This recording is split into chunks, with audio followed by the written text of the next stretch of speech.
Welcome back to Recharged in 30. I'm your co-host, Samina. I'm your co-host, Nafisa. Today we're excited to chat about wearable tech and health apps and gadgets. But before that, Recharged in 30 is brought to you by Naked, hassle-free instant online insurance. Naked Financial Technology is an authorized FSP. Now, if I've exercised and didn't capture it on some device, did I really? I mean, it feels like I haven't sometimes, so I make sure that I charge my watch every night. So I guess you could say that I do really love my wearable device and keeping track of my fitness with it.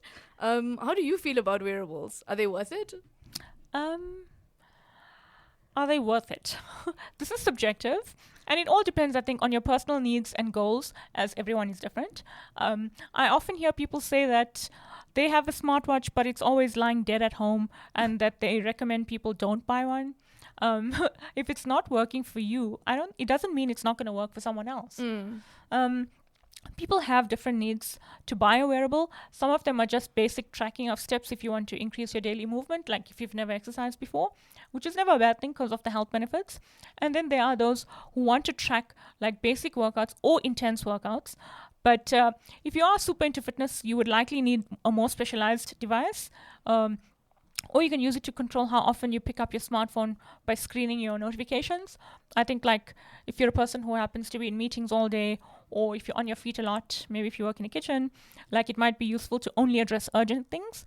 And then the convenience of like paying from your wrist, this I think we can get into in a bit. You and I, we into that. And then this is invaluable if you're a traveler or just living in SA or need to pay for stuff. But in a post-pandemic world, I think there's a lot of focus on wellness and wellness features, well-being features, how to de-stress, take time out, do breathing exercises and the like. So that's also something to consider. So as you were speaking, I realized just how handy a watch can be for more than just fitness. And I got mine as a gift. And for me, it's one of those things that if you don't have one, you don't really know what you're missing out on. But if you really want one and you think you're going to use it, I think it's super, super worth it. Because they can be really handy. For me, it does encourage me to get out for a walk or work out because I can see my steps on my hand. And it is encouraging that way. But I know there's a lot more than just watches out there. So what are the different wearables that people can consider? Yeah, I think consumers are spoiled for choice. You get smart bands, smart watches, health watches, smart rings, and even smart jewelry. I think at one point Fitbit had a pendant for tracking that you could wear as a necklace. I actually owned one. I think I tested one back in the day. And you get, and I think Fossil used to make watches with the Bluetooth that you could pair with Android and iOS. I don't see the point of those though, and I think they stopped making them. They probably realized it too. You can't even compete with a smartwatch. I mean, even Apple Watch alone has quite the chunk of the market share in, wearables. As I mentioned earlier, I did review that Fitbit pendant. It was cute, but in retrospect, it's not the best product to buy considering your phone can track your steps now. Smart rings are gaining popularity. One of the more popular ones is the Aura ring. I'm not sure whether you've heard or seen about it, seen anything online. I wanted to buy it, but it's not available in South Africa, but I wanted to get it abroad and use it here because it's so highly rated. I went as far as buying a ring sizing kit on eBay and got an industry colleague to bring it back for me from the UK. And I had a 3D printed size to check which one would fit me on one of the newer models. That's how almost there I was. Yeah. I think the Aura ring has three medical grade sensors, and apparently it's more accurate for measuring your heart rate. It also does body temperature really well, which is useful for women who want to track their period or stages of their cycle and sleep data. And also, I think you might have seen now, Samsung also announced the Galaxy Ring. Yes. And there's rumors Apple may even make their own one. It might just be the latest trend to jump on now that we've exhausted smartwatches as a phone accessory. It's funny. Sometimes when new tech comes out, it can seem so gimmicky.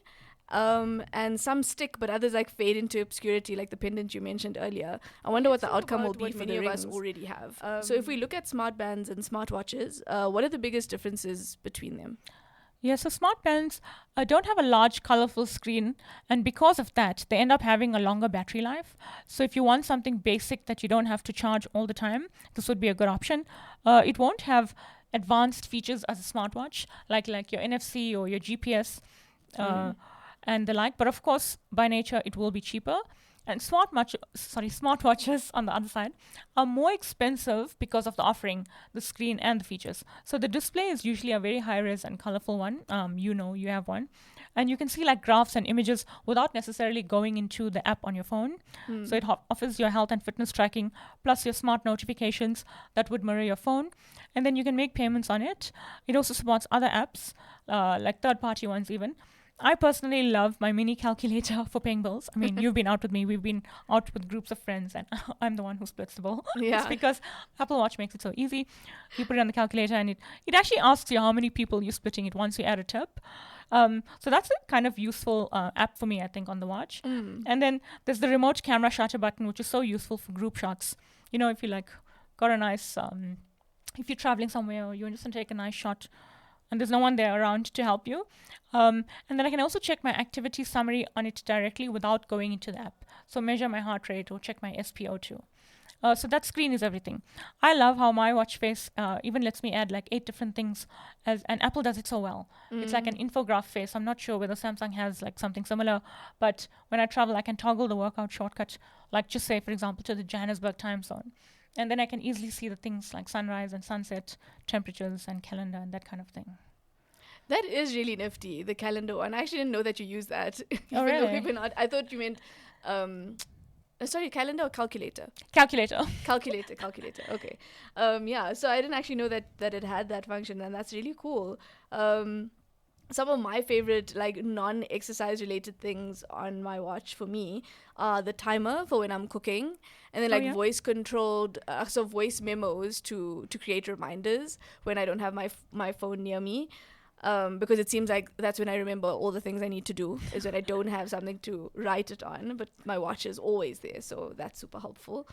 And then also for calls and notifications that you mentioned, so you know what you absolutely have to respond to, or what you can reject, or like especially if you're working on something or doing something that needs concentration, you don't want to pick up your phone for a spam call, you know. So being able to see those things is very, very handy. I love how we both use our watches so differently. Yeah. You know, with the little apps like the voice memo thing that you do, I never considered doing that. All my timers, I do that on my phone. Oh yeah. Wow, I feel like you so tech ahead there. We've never had that phrase said by you. Yeah, someone else being more tech savvy than me. So what are some things to keep in mind when choosing a device? So I think you need to decide why you want your wearables to avoid making a regret purchase. And the why is actually the all important bit. Like if it's for aesthetics, like if you want a pink watch or rose gold, then I can't help you there, because I'm not a fan of buying a tech product solely for the color.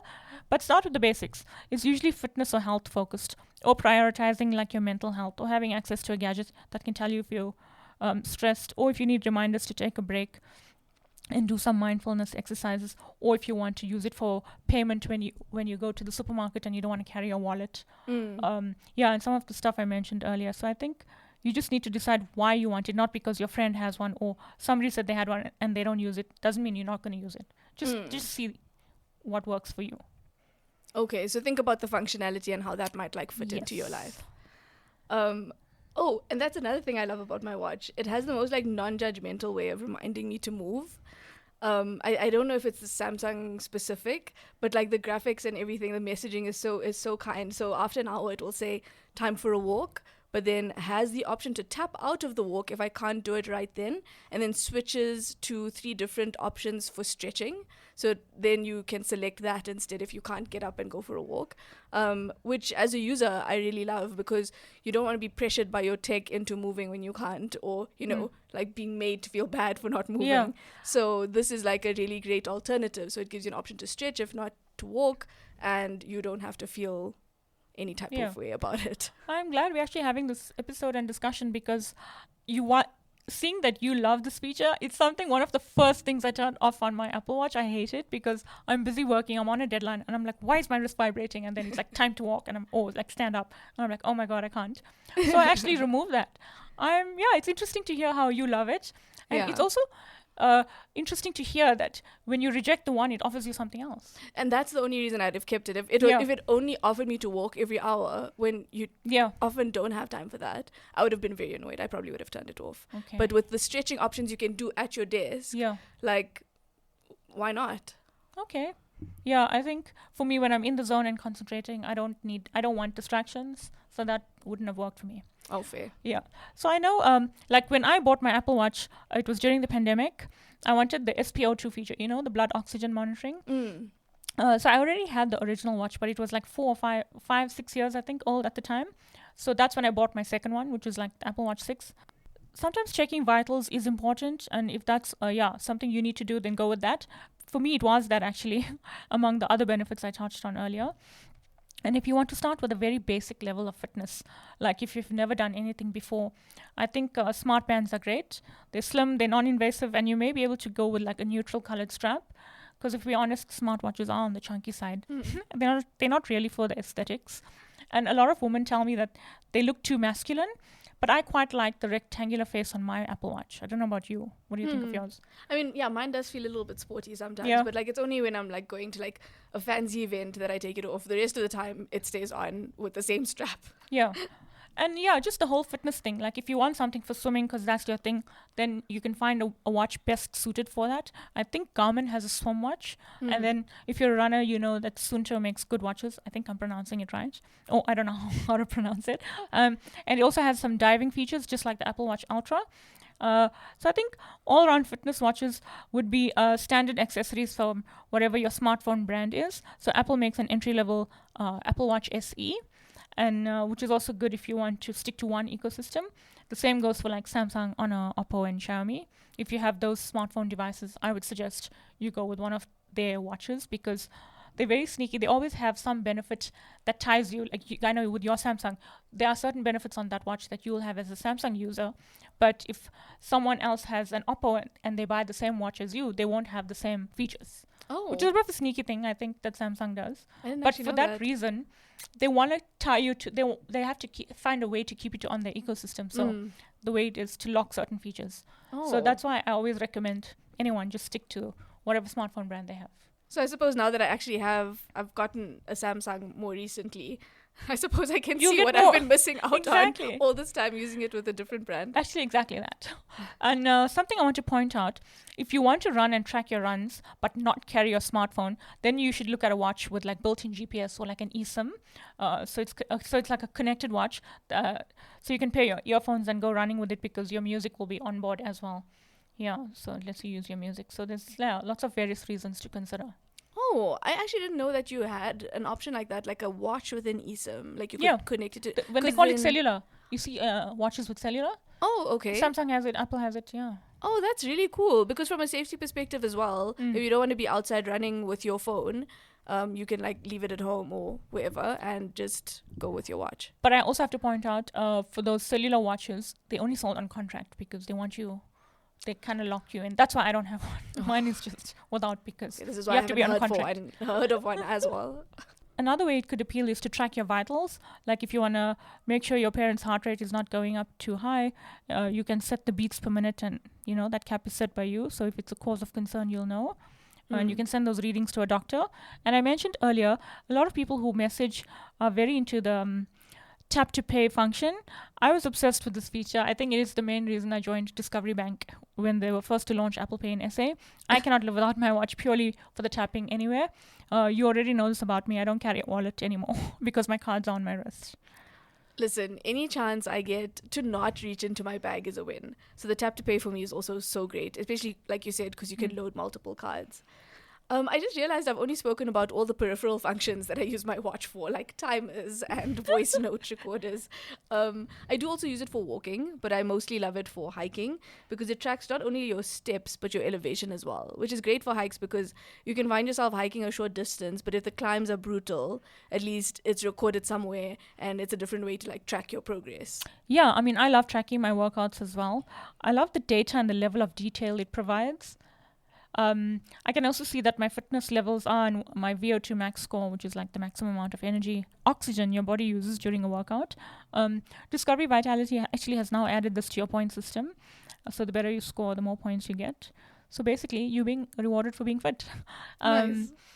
I think it also shows me things like, for example, on the hikes that we've been together, it showed me where I struggled a bit and where I pushed myself and like compared to other workouts and when my heart rate went up. I love tracking it like for playing badminton, which I play at home. And Apple Watch also lets you see your heart rate zones in real time. So for me, I can earn my maximum points for vitality. I can track where my heart rate is and where it needs to be and how much I can push myself. This is actually how I figured out how to get my 300 points for a 30-minute workout. Nice. So speaking of, what other health apps are useful with a watch? So all smartwatches come with some basic level of tracking your vitals. I have the Apple Watch daily, so I can see my stats in the health app. I'm not sure what. I think Samsung has something similar, which is same for all wearables. So you can set a profile with your age, height, weight, and that kind of thing. And it'll try to get as accurate readings as possible. I don't believe any of these trackers are 100% accurate. So you need to treat it as a guideline for your health. Like even though I love my Apple Watch and I swear by it and I obviously follow those stats, I know it's not 100% accurate. I mean, it'll never be. And you can always export the data that you see to share with your doctor if you're actually concerned about your health. My Apple Watch actually alerted me during the height of going through the worst cough of my life, which I think we both are aware of, are going through similarly. There was a change in my walking heart rate and it was actually higher than my normal. So those kind of alerts are useful, and it also gives you an idea that there's some level of accuracy based on the data it collects of you. There's also a bunch of things that you can do with like specialized wearable devices. It's such a pity that Fitbit, after Google bought them, they pulled out of the SA market. I'm not sure whether you know, but their Versa Health Watch had a mental health focus and could measure stress levels from your wrist. And their trackers or their watches offer like sleep records, tracking stress levels, your heart rate, and your ECG readings, and overall mindfulness. Oh, that's really cool. I know my watch does have like a stress measure, but it's just like one measure that I know of. Which I haven't gotten alerts from, thank goodness. Hope never to hear from that. And people are increasingly using like meditation and mindfulness apps to support their mental health. Like apps like Calm and Headspace can be a really good way to set aside time intentionally to sit still, take some breaths, especially when you spend so much time staring at our screens. Like this is a way to use your phone without staring at it. And while they're not like a replacement for therapy or more serious like methods, they really do help to create some calming space in your day. Yeah. In addition to that, you can also subscribe to like health or fitness apps to do your workouts from anywhere. This like grew really in popularity during the pandemic, and a lot of people who I know said they actually quit gym to do their workouts from home. Like I know Apple has fitness. Can't remember if they launched it in SA, but I do have access to it, I think. Nike has their own. There's so many free ones. You know how popular they got. You can also find free workouts on YouTube, actually, if we're talking about workouts. But yeah, you can do all those kinds of things. Yeah. I mean, during lockdown, I did try the Nike app for a while. Oh, yeah? But I really need to work out in like big groups in person. Oh, okay. Often like outside as well. Yeah. So I tried it for a short. It was a really good app. I thought like the exercises were really good and like they're very based on your level of fitness, from what I remember. Yeah, and very like well split up, and you had lots of options. But I just got too depressed doing it by myself. So fair. So I ended up doing sort of like online classes with other people. So that was super helpful. For those of you listening, let us know what work from home apps or offerings you've tried and liked. So let's also briefly touch on other health gadgets that you can use with your smartphone or smartwatch from home. Are there any useful ones that you know of? So if you're on a specific journey, like maybe relating to your weight, you can get a smart scale. I've tested them years ago, and now I'm not sure how accurate they are. I think I tried 2 or 3. The older models that I've tried and tested, they gave me like a breakdown of my body fat, muscle, water weight, bones, that kind of thing. But then I went for an actual body scan, and it gave me a different breakdown, and I realized how inaccurate that was. But I mean, maybe the tech has changed. Maybe I need to relook at how these gadgets work now. Since then. But that was my example with the smart scale. At the time I was using it, I was so obsessed with it. I thought it was the most correct data. I was like thinking, I dropped here and gained here. But actually, anyway, you can get Bluetooth devices for measuring like blood pressure. These have been around for a while, and they are handy if you need to check yours. You can also get a separate SpO2 monitor, that blood oxygen sensor I mentioned, if you don't have a wearable with that feature, because I know wearables with that feature actually cost a bit more. So if your doctor wants you maybe to keep an eye on that, I think you can get one at a pharmacy. And not sure if this is a stretch, but like an air quality monitor, because Joburg really needs that. You also get like wireless blood sugar monitors, smart thermometers, electric toothbrushes actually. I think I've tested a few. So the health tech space is evolving, and there's lots of interesting things coming out, but there's also regulations around them. So sometimes we may have heard of a cool concept, but who knows when it'll make it to production. True. And these are really great, especially as preventative health options, like the wearables that test your oxygen levels, etc. So you have indicators of changes in your health that you're aware of and can have checked out before it gets too bad. So like you can notice like fluctuations and things like that before you have to like go in for some kind of emergency. So I think they're really helpful for that. And as for the air quality monitor, I don't think that's a stretch at all. Like it's not like our air is getting any better. And for us here in Joburg, the air quality has gotten quite a bit worse. And then you mentioned, about the emergencies and stuff. I also think a lot of these devices tell you not to take it seriously. Like this device can't tell you you're having a heart attack. I think those disclaimers are very important, because people need to realize you can't trust this as the, my watch told me this, then this is this. So I think they give you, like Apple Watch, for example, I haven't yet seen, I don't know what your watch does. There's an option to export it as a report, like a PDF. So sometimes like your heart rate readings, you can rather send that to your doctor. Yeah, no, exactly. So I mean, like over time, if you have like changes that you've noticed, but yeah, no, of course, definitely not as like not as a replacement for a doctor. Disclaimer.